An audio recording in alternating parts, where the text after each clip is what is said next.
Hello everyone, and welcome to the ISGAN virtual learning webinar of today, Navigating Australia's Grid Transformation, a postcard from the future. This is Matteo Troncha, representing ISGAN. Let me now introduce ISGAN, which hosts this webinar. ISGAN is the short name for the International Smart Grid Action Network, a technology collaboration program of the International Energy Agency. ISGAN is also an initiative of the Clean Energy Ministerial, formally established in 2011.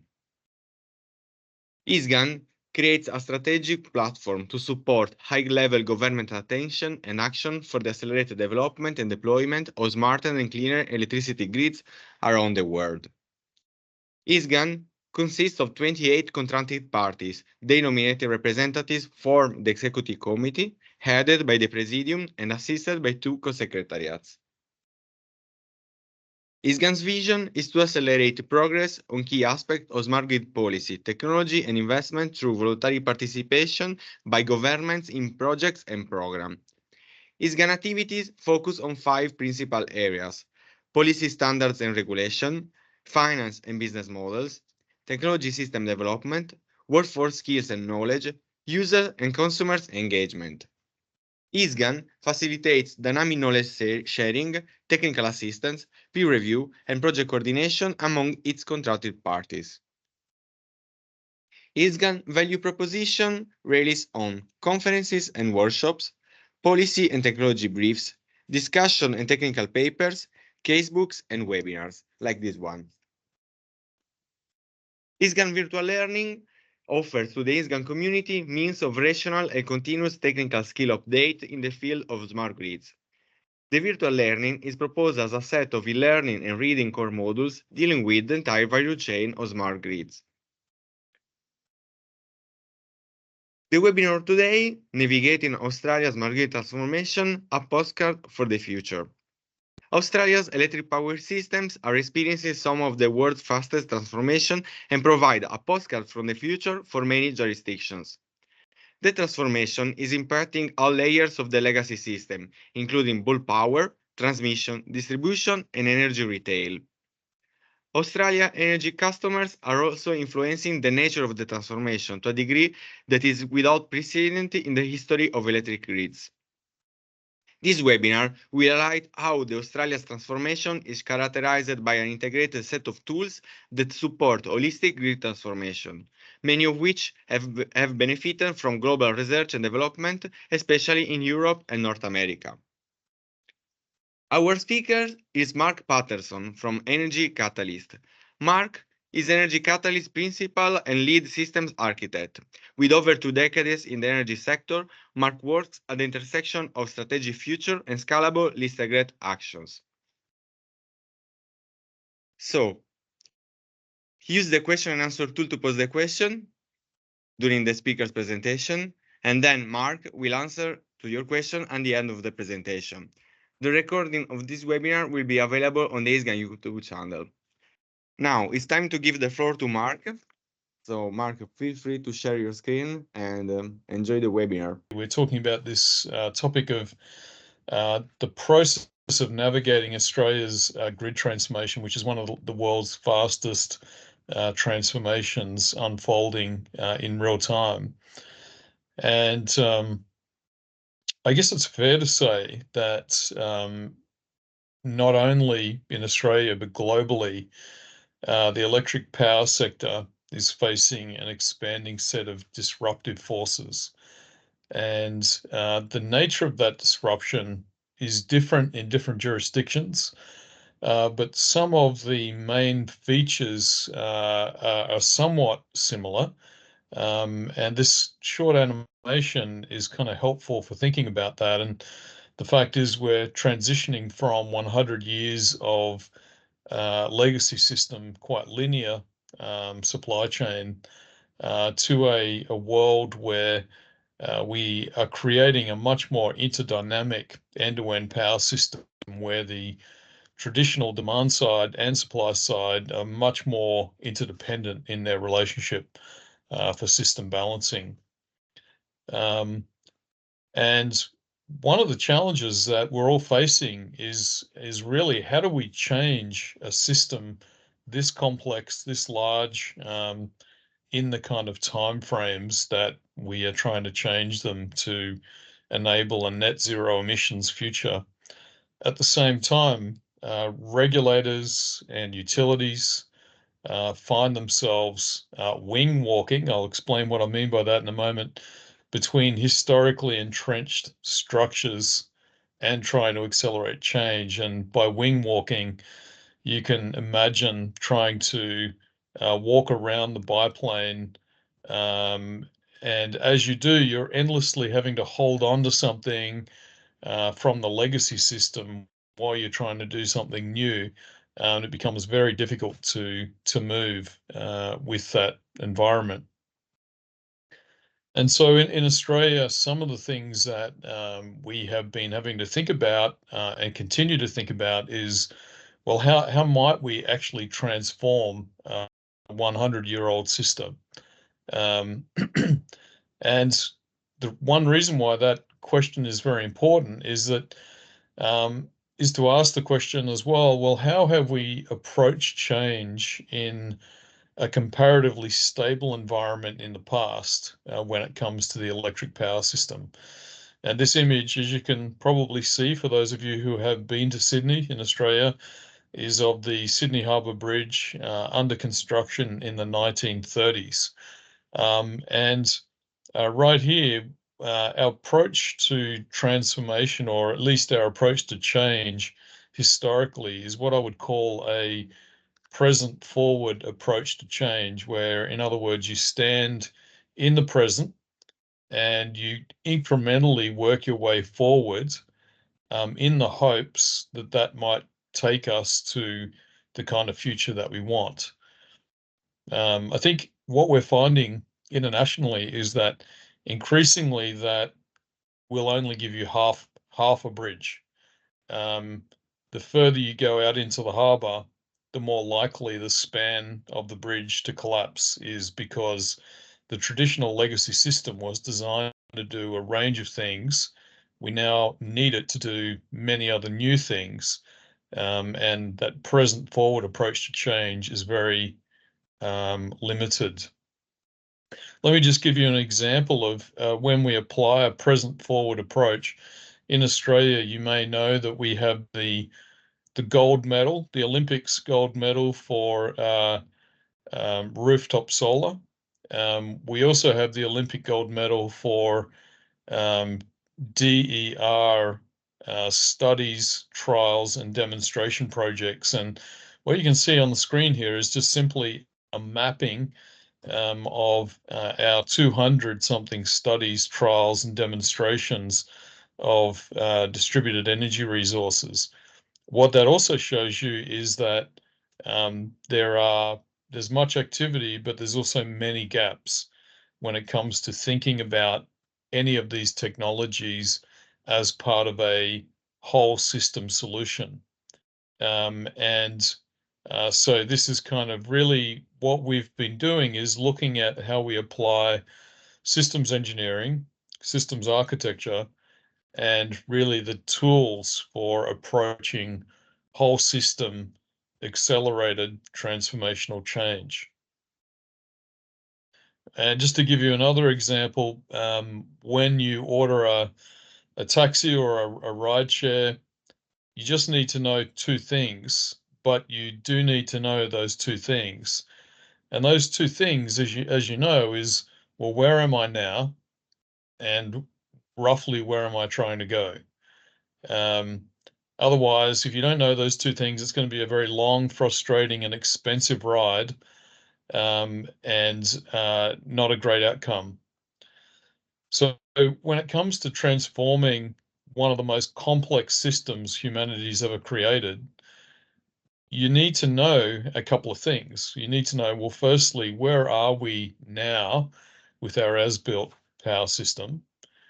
And then secondly, we need to know broadly, where are we trying to go with regard to our target future system? An important thing to note here is that in many of our countries, we have very high level aspirations and targets of what we have said we're going to achieve by 2030, 2035, 2040, 2050. But often there's a lack of any level of even sufficient detail as to, well, what exactly are we trying to create? What would we need to achieve the kind of targets that we are stating that we are going to achieve? So you need to know, where are we now with the as-built system? We need to have an expanding sense of where we're trying to go in terms of the target future system. And we need to know how we're actually going to get there. And we need to do that from not just from a present forward point of view, but from a future back design point of view. In other words, to be able to consider the options of transformation that you might not otherwise consider if you're only thinking from the present forward and not also from the future back. So this is really bringing strategic foresighting methodologies, systems transformation methodologies into our process of consideration. So if I come back to the Sydney Harbour Bridge, essentially by bringing together both the present forward and the future back approach, you actually have a much more plausible set of pathways as to how you build capacity from the present forward, which is keeping the lights on, and from the future back in terms of how do we need to think about our future power systems with a sufficient level of detail that enables us to make much better, much more scalable investment choices now that are scalable for the future. And in a way, the Sydney Harbour Bridge is a beautiful metaphor or analogy of that, of building both from the south bank and the north bank, and the two spans meeting in the middle. So going to understanding our existing power systems, this is actually very important because often we talk about the power system singular, whereas the power system is actually a super system of systems, if I can put it that way. It is an ultra complex web of 7 different structures, 4 of which are functionally interdependent. So you can see the green nodes here. You have the electricity infrastructure, the digital infrastructure, the markets and transactional layer, the operational coordination layer. Those 4 structures are functionally interdependent on a days to milliseconds basis. Then in addition, you have the industry market structure, the regulatory structure, and the sector couplings with gas, water, transport, etc. This is actually why transforming the electric power system is so complex, is that these 7 overlaid structures are deeply interconnected. If you change one, you have change impacts in other parts of the system. And so another reality is that for most of these individual structures, most humans only have experience in 2 or maybe 3 of the 7. So we're all looking at the same elephant, arguing over which part of the anatomy of the elephant we think the power system is, whereas it's a whole elephant, if I can put it that way. This particular work comes from some of the US Department of Energy's grid architecture work, which we find very helpful for really interrogating the detail of these structures, the cyber-physical transactional structures, in really important new ways. So the power systems that we inherited obviously had a very pronounced supply side and a very pronounced demand side. So a very strong supply side, demand side bifurcation. And it's a one-directional bulk delivery system made up of distinct functional silos. And that's worked very well for a very long time in a primarily centralized system. one directional, etc. But our power systems are changing and changing quite fundamentally. So in what way are they actually changing? And while there's many differences in different jurisdictions, there's also a number of important commonalities, and also those pesky laws of physics also remain unchanged in all of our jurisdictions. So in Australia, one reason why Australia is something of a postcard from the future is we already have very high levels of utility wind and solar, very high levels of world-leading levels of rooftop solar. By 2050, we anticipate that they will continue to grow by orders of magnitude, 9x utility wind and solar, 5x distributed solar PV, 3x dispatchable firming capacity, 99% electrification of transport. Today, in 2024, right now, we have whole regions of the Australian power system which during the middle of the day are 100% supplied locally by distributed energy resources. In the very same 24 hours, almost 100% supply needs to come from the centralized system in the evening. So as you can imagine, that's a tidal, it's like a king tide change in the 24-hour cycle between local supply and centralized supply. That is a very, very different system from what we inherited from Edison and Tesla, the real Tesla. If I then go to another scenario this is from the Australian Energy Market Operator, both of these, this is our step change scenario. This is our hydrogen superpower scenario. As you can see, that is literally off the chart in terms of the volume of utility scale VRE that would be required in terms of more than 20x. So these are not peripheral changes. They're not you can't address this with just an endless number of incremental changes. You need to also identify what targeted structural changes you would need to undertake to enable this kind of transformation.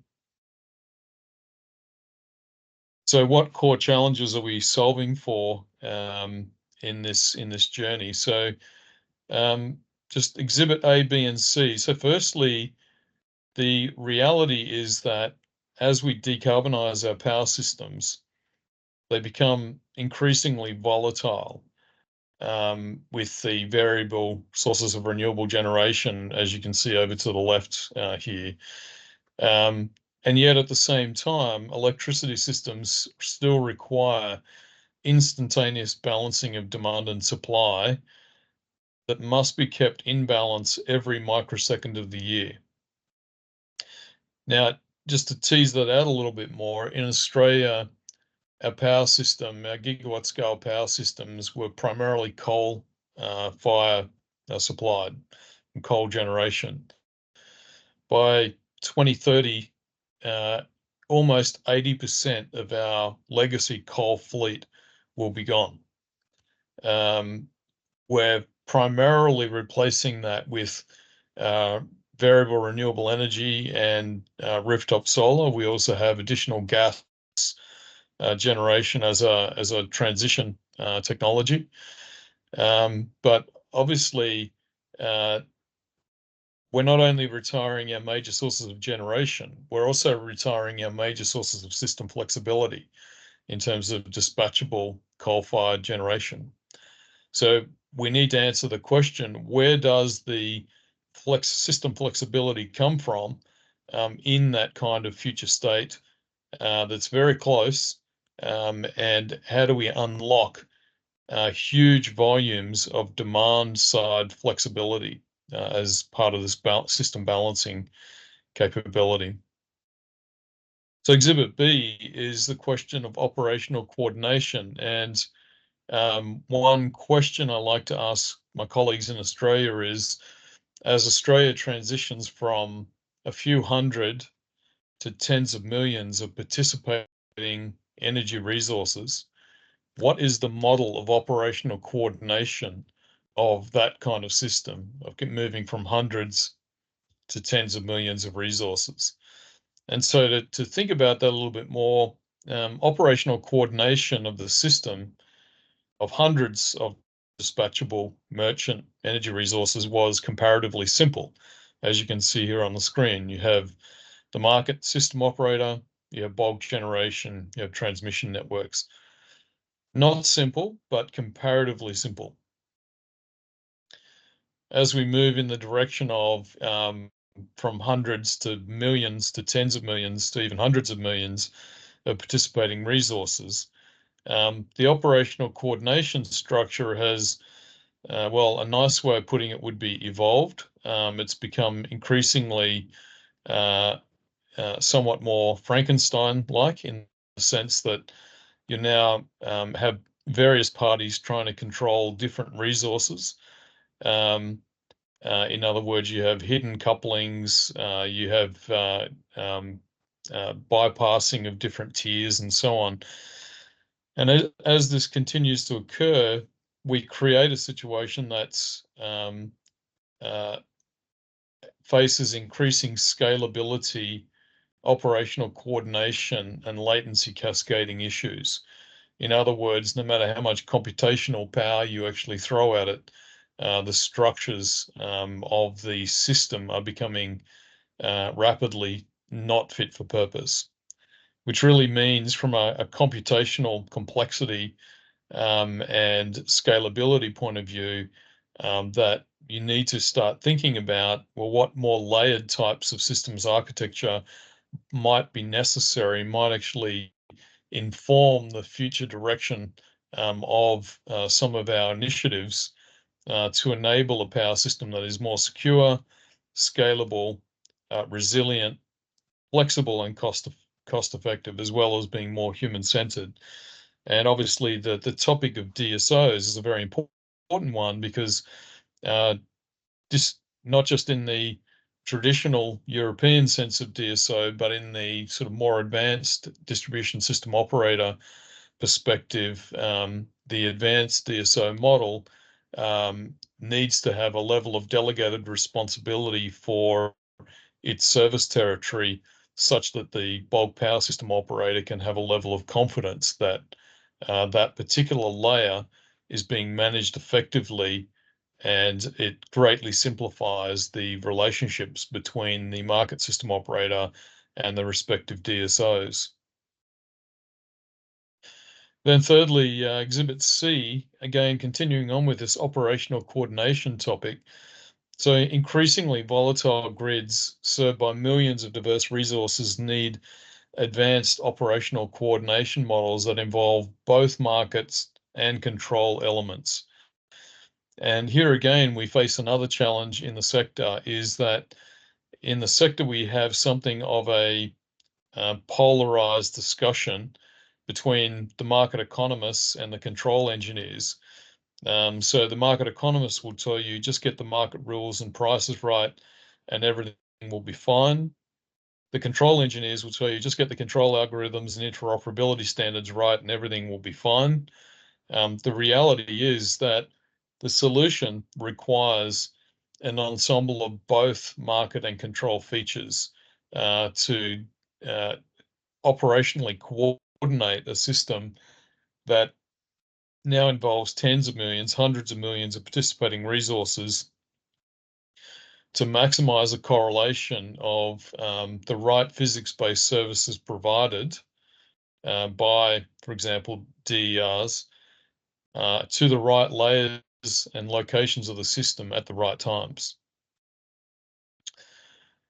So ultimately, when you think about that, the power system that's fast emerging is essentially the one that we've seen in that short animation, which is a power system that requires an entirely new level of dynamic whole system interdependence.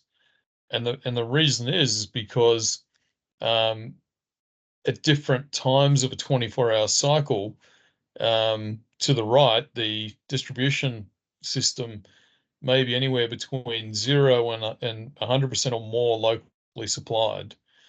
In the evening, it may be the reverse. And, that's just a simplistic example, but there's many variations in between. And so an systems architectural structure, the cyber physical structures that we need to be thinking about is what would be required to enable the secure, cost-efficient, human-centered approach to delivering a much more dynamically interdependent end-to-end system. And that's regardless of our market structures and our different roles and responsibilities. While we may not vertically re-aggregate the system, in many ways we need to virtually re-aggregate the system in terms of the cyber physical transactional relationships. So what core problem are we solving? And I'll just bring this text up. There's a little bit of text there, but the sort of blue text in the center is critical.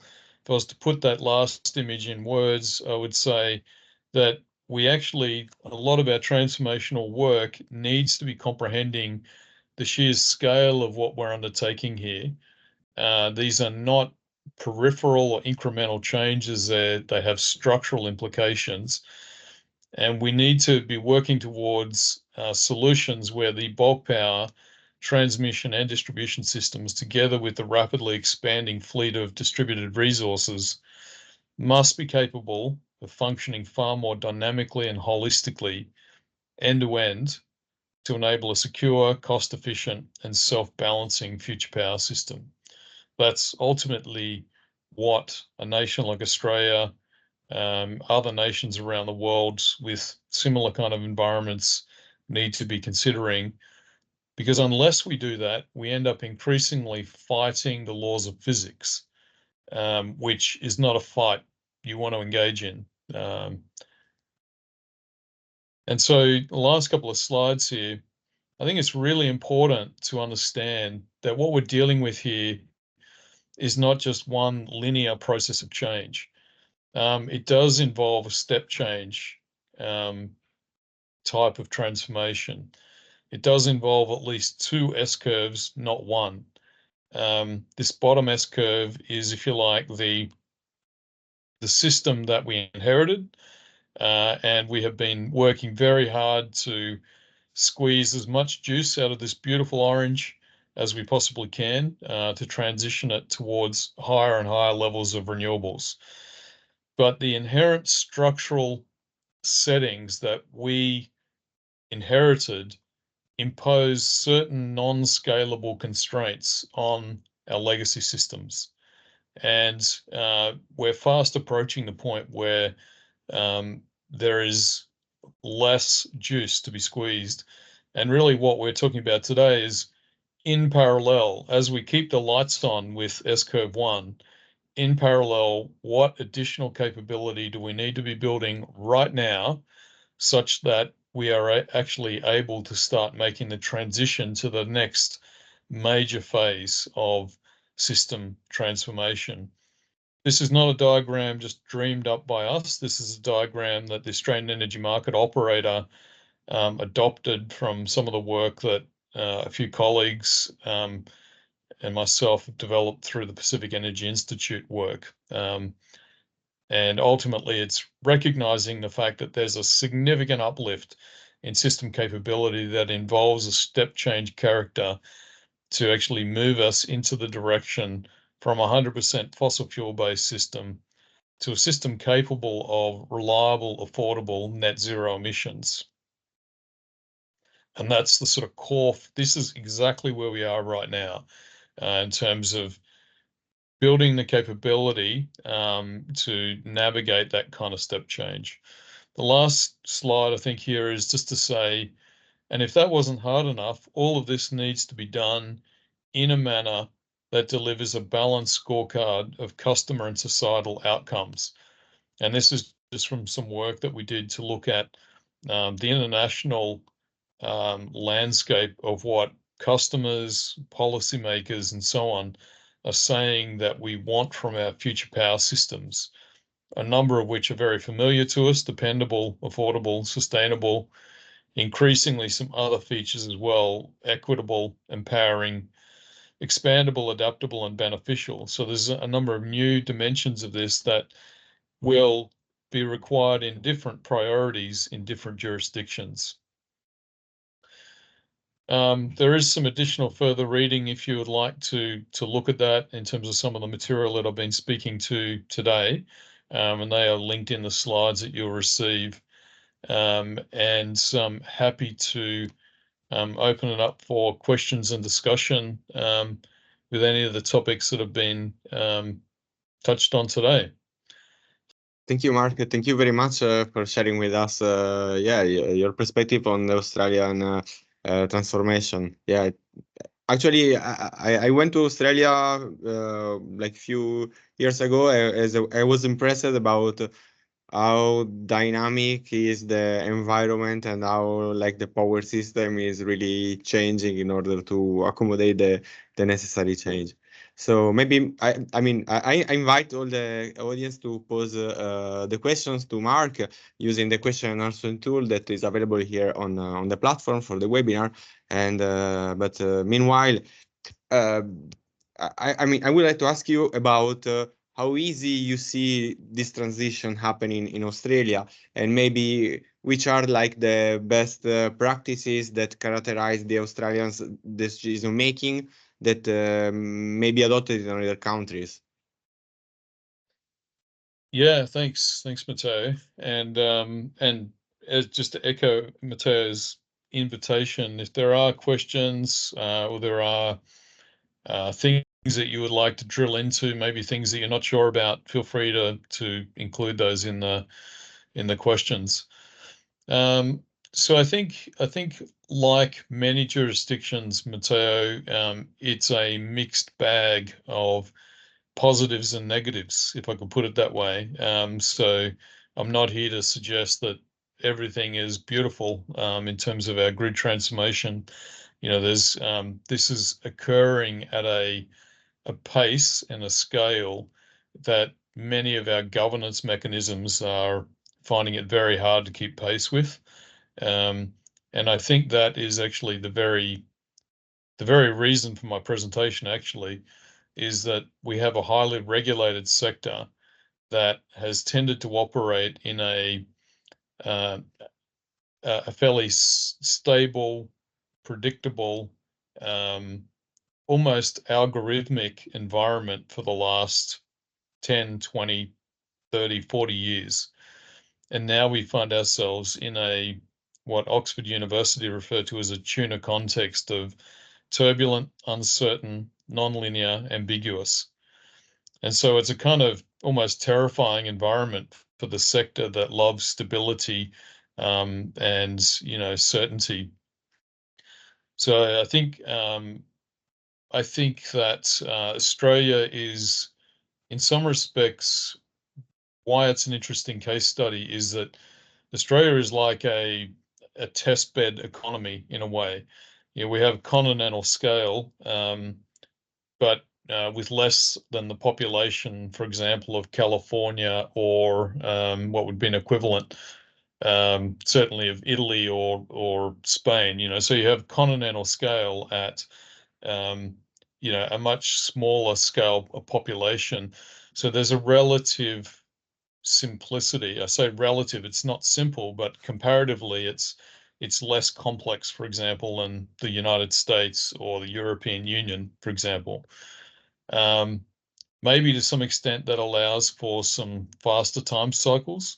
Maybe in some ways it also allows us to collaborate with various different parts of the world and learn from your best practices as well and accommodate them and demonstrate their real world implementation.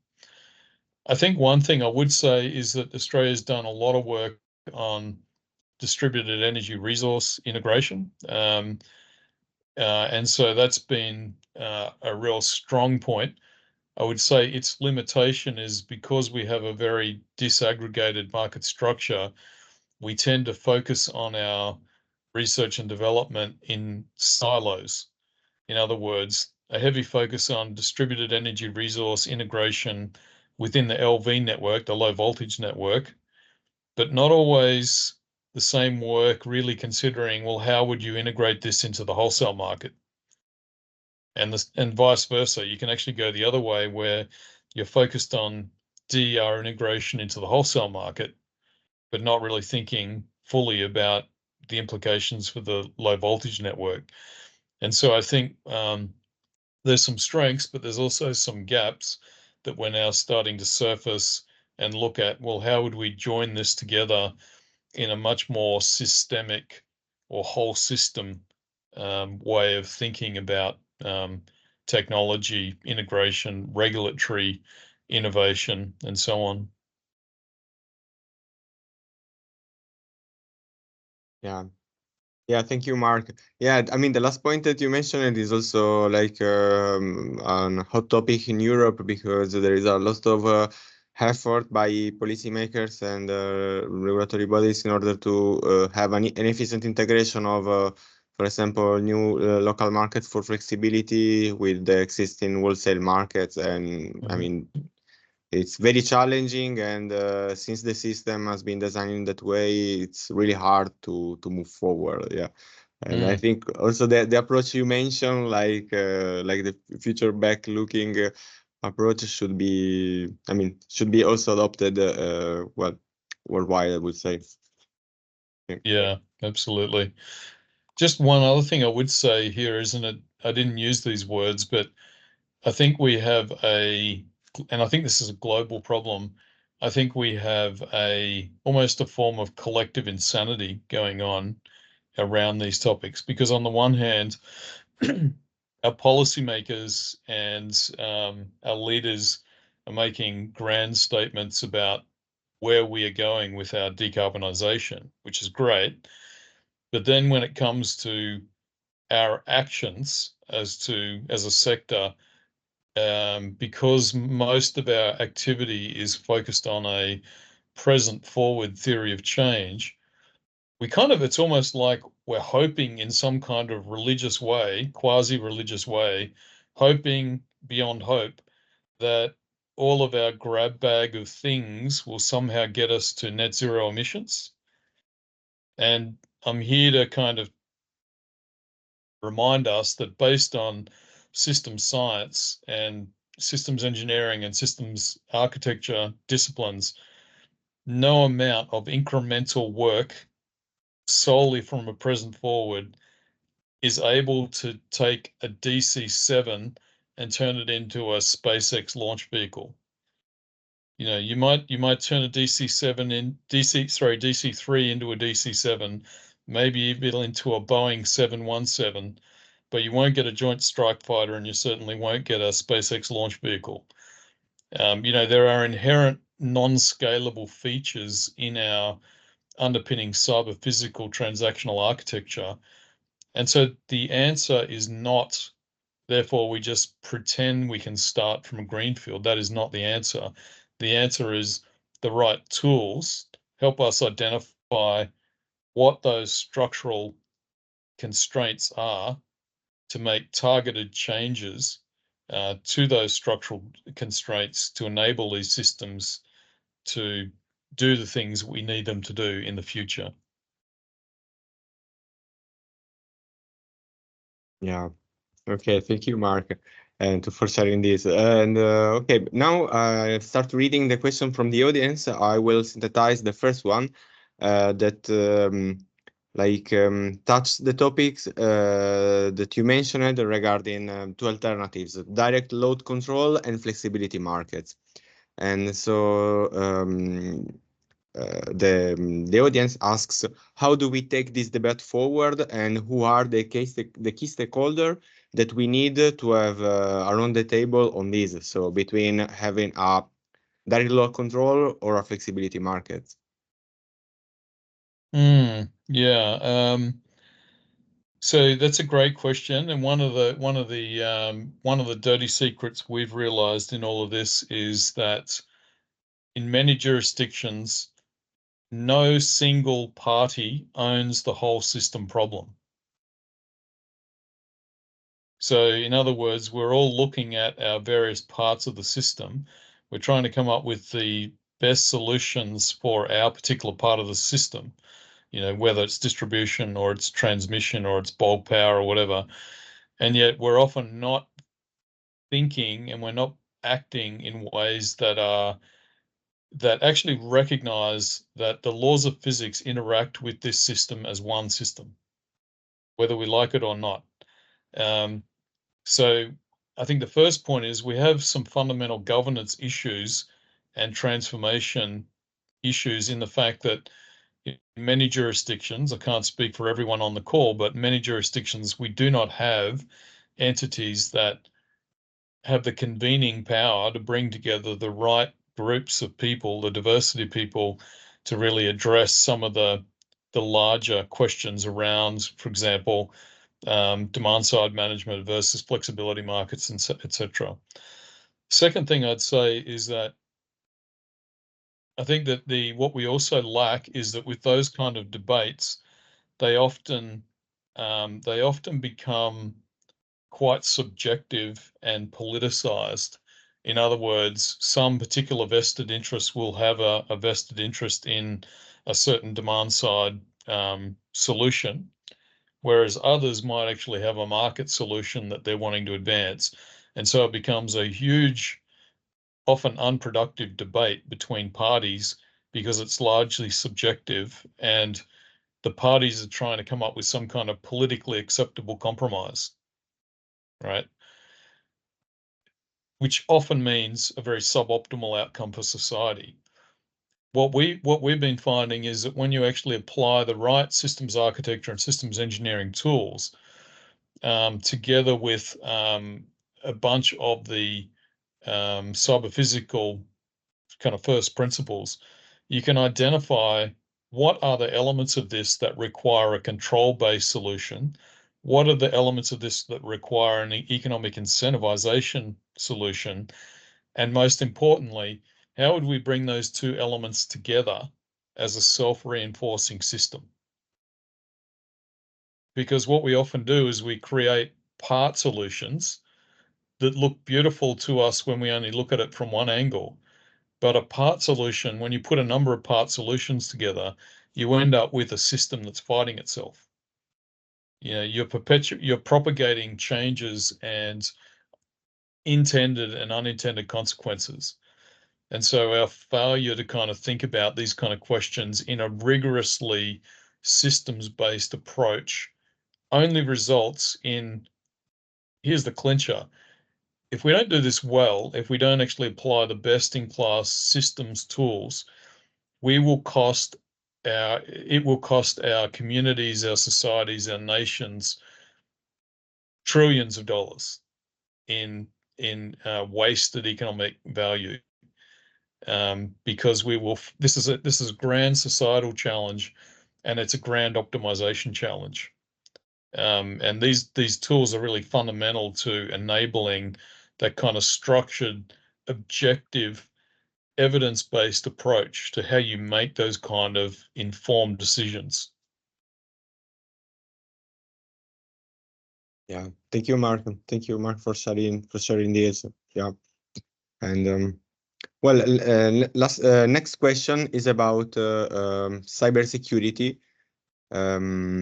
So, which would be, in your opinion, and the role of cybersecurity in the Australia's transformation? And I would also add, may cybersecurity threats like hinder the transformation of the electricity and energy sector? Yeah, no, it's another great question.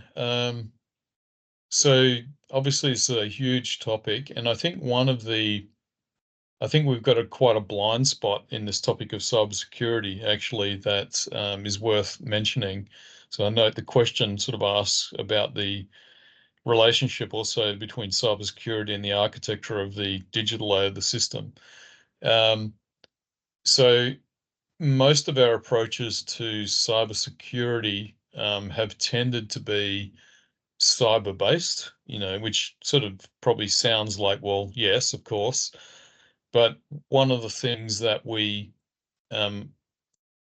underestimate is the fact that our structural relationships, in other words, the linkages between the various actors in the system and the roles and responsibilities that we have had as a legacy system, and as the system evolves to accommodate all kinds of new resources, if you need to be very intentional about what your operational coordination relationships are, which parties must receive what data.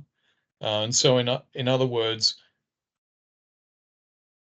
before you even get to cyber vulnerabilities, you can create structural vulnerabilities by having data flows between parties that may or may not actually need all of those data flows for the system to operate more efficiently, more effectively.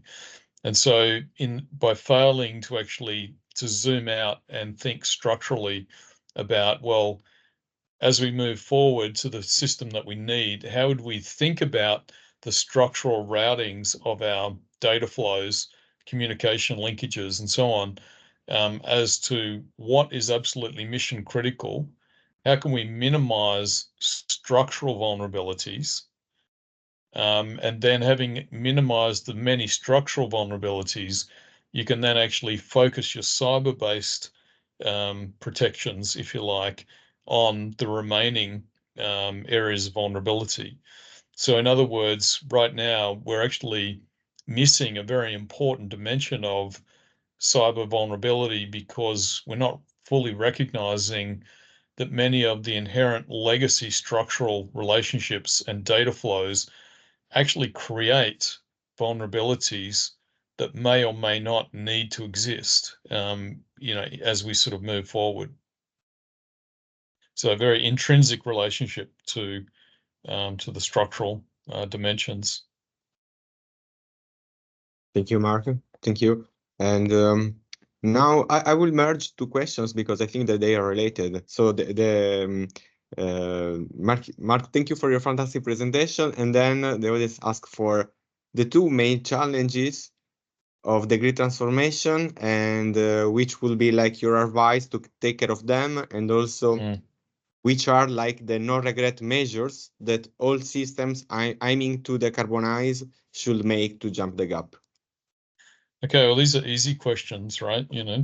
So thanks for the feedback. So I think just looking at the questions there, two major challenges. Okay, the first one you may not be expecting, but I'll give it to you because this is honestly what I think is the biggest challenge. The biggest challenge is a human challenge. It's actually what's going on between our ears up here in terms of the way that we frame the mental models that we apply to what is it we're actually doing when it comes to grid transformation. I think many of us, I know many of you are in the European Union, you'll appreciate that Roman chariot tracks are a little bit dated now, about 2,500 years old. And yet much of our thinking surprisingly keeps looking a lot like it's designed around Roman chariot tracks, if you like. So it's the sort of ruts in the road, the very powerful supply side, demand side bifurcation that is very dominant in the system that we all inherited. That's breaking down, and yet we still keep coming at solutions as though the deep supply side, demand side bifurcation will be with us forever, in the same way. And so, number one, I think major challenge is creating a community of practice in the sector that is beginning to kind of swap out some of its very dated, out of date mental models about what we're trying to achieve here, and how we utilize the right set of tools to have any chance of addressing this scale of challenge in the time we've got. That's number one. Number two, then, I think kind of relates to that in the sense of I think there's a very high level of confidence it's almost like old dogs don't like to learn new tricks, and many of us have been in the sector a long time, and we don't want to have to learn new tricks. But I think it's remarkable to me that those of us on the call, professionally are responsible for one of the largest, most complex systems that humanity's ever created, called the power system. And yet in many jurisdictions, we have very limited systems engineering and systems architecture disciplines by comparison with other complex sectors such as aerospace, advanced manufacturing, even rail. You find a lot more people with deep systems capability in terms of formal education in system science, systems engineering, systems architecture. In this sector, around the world, it's remarkable that we have relatively limited depth in that area, and yet it's at the very core of our ability to transform the system in the way we need to transform it. I think there was the second part of that question, which was no regrets measures. Was that right? Yeah. So great question. And look, let me answer it this way. So the way we've gone about this is we've had to think very practically about how do we build the capability to think in more rigorous ways about the emerging futures, right? So future, we can't know perfectly the future. But the future, in a sense, is already with us. It's already, but it's distributed variously in different ways, right? In that way, Australia, in some aspects, is a bit of a window on that future. I think the first no regrets approach is know what you're talking about when it comes to least regrets or no regrets, right? So it's a term that gets thrown around. So what do we actually mean by that? One of the very first things is, are you even thinking in anything more than one time horizon? That's the first question, because you can't actually think about least regrets unless you're building some disciplines and some human capacity to, at one and the same time, to be thinking in at least 3 time horizons. And this is where we fail and fail and fail time and again as a sector, is that all of us, unless you're about 100 years old, all of us have grown up in a world where we only had one time horizon to work to. And that was, well, the future is going to be a lot like the past, so we just continue to do what we've always done. But now we're in a world where we have three time horizons. We have current state, we have the 2050 future state that our policymakers are talking about, and we have a critical transformative period. So if we talk about the next decade, where would we need to be at the end of this next 10 years to be in a much more future ready, future resilient place to have any chance of achieving our 2050 goals? So how would that help us think about what are the least regrets initiatives that we require in, let's say, 2034? We're in 2024 now. So as we look out to those major scenarios of 2050, what are the major commonalities? And one of the major commonalities of that is an increasingly, even radically more volatile power system, a much more tidal power system in the sense of, the sort of flowing between the bottom and the top of the system. So if we just take those two dimensions, they'll occur in different proportions in different jurisdictions. But what we know in terms of the physics-based realities is that those are characteristics that are sort of core to what we need to be building out capability for at a technological level, at a markets level, at an operational coordination level, at a regulatory level. Another least regrets dimension of this, and I'll just finish with this, is what we've got going on here, whether we like it or not, is we're transitioning from a highly centralized supply side system to a vastly more hybridized, bidirectional, multi-stakeholder sharing system, sharing platform. That has not only dramatically different technological requirements, it has dramatically different business model requirements, different regulatory requirements, different market configurations, and so on. And so just as you're kind of thinking about, wow, how do we do all this? The most important point here is the question, when is the best time to plant a tree? Right? Answer, 20 years ago. If only we'd started all this 20 years ago. But we've got 26 years to 2050, right? You know, if we're not, there's many things we have been doing globally in the European Union, North America, UK, all around the world. So there's lots of things we have been doing. I think what we're seeing now, if I was to summarize, I would say what we haven't collectively been focusing on enough is S-curve 2. We've focused a lot on S-curve 1, and that's gotten us a long way. But I think we're only starting to grasp, oh wow, there's a second major S-curve, and we need to cross the chasm between S-curve 1 and S-curve 2. And I think that's really what I'm talking about here today is many presentations, we tend to kind of talk about S-curve 1 and lots of things we're doing there. That's great. What I'm here to talk about today is yes, and we need to be doing all of those things on S-curve 1. When's the best time to plant a tree? Well, 20 years ago would be nice, but we better get moving because we've got a closing window of opportunity here to transform the system. And this is a parallel path. I'll just make that point, Matteo, that this is not, oh, we stopped doing all the stuff on S-curve 1 and we just focus on S-curve 2. No, you ride the bike, you chew gum, and you ring the bell all at the same time. You got to do these things in parallel. Okay, thank you. Thank you, Mark, for sharing this.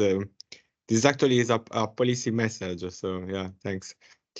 And well, if I may, the last question from the audience that is quite related with this discussion regarding how fast we need to move and to which curve we need to look at is about risk allocation with the system, because the faster we change, the more risk we need to carry. Mm-hmm. So how should we allocate the risk between regulators and private sectors or all the actors during this transition? Another easy question. No, thanks for the question. So, look, I think my summary response would be, as I've said before, this is a grand societal transformation. And I think that as a grand societal transformation, where our policy, ultimately is a policy-led transformation that where our policymakers have committed us to specific major changes. So in that sense, I think there needs to be an appropriate societal agreement about this very issue, that I think it's beyond just the normal solutions of assigning risk purely to the private sector or any specific parties. I think there is a real societal dimension. It's the same with the cost allocation question of, do we just assign all of the costs of transforming our systems directly to consumers, or to what extent is this actually significantly funded by our kind of national governance mechanisms and international governance mechanisms? What I would say, and again, I probably sound like a broken record, but ultimately a lot of what we're talking about on this call and applying the best systems-based tools is actually a critical part of your risk management approach, because what we're actually doing is we're creating, with every change we make to the system from an incremental point of view, many of which are attempting to try and address some level of complexity. Every change to a complex system that's not a targeted structural change will always increase the complexity of the system. So in our attempts to address complexity, we create more complexity. So in other words, and more complexity equals more risk, more propensity for failure, for system fragility, etc. So in summary, I would just say, when you've got this scale of transformation at this pace of change with so many parties, it becomes not a nice to have, it becomes mission critical to actually leverage the tools that other sectors have been using for decades to actually tame the complexity, to make it tractable so that the regulators, the private sector, all of the various actors can actually begin to work on many of these complex problems supported by the best-in-class tools. Right now, our sector is doing a really poor job of actually unlocking the full value of those tools, that even rail is doing a better job than this highly advanced power system, power sector. With all due respect to colleagues in rail. Yeah, thank you, Mark. Yeah, very nice, very interesting perspective. True.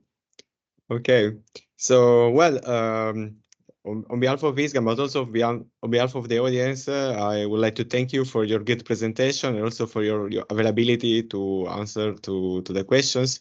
And so before closing the webinar, I would like to ask you if you have some key remarks, some key message for all of us. Oh, wow. Look, in summary, I firstly really appreciate the opportunity to present. It's a real privilege. A lot of what I've presented today, I've learned from European colleagues, from North American colleagues, from UK colleagues. We're all in this together, and I think the most important thing is how we build the collaborative environments where we can, in fast time, really enable each other's efforts to really progress at the speed and with the level of technological integrity that is required. So for that reason, I really appreciate the opportunity to present today, Matteo, and thank you for hosting. Thank you very much. Thank you very much for your availability, for sharing with us your messages, and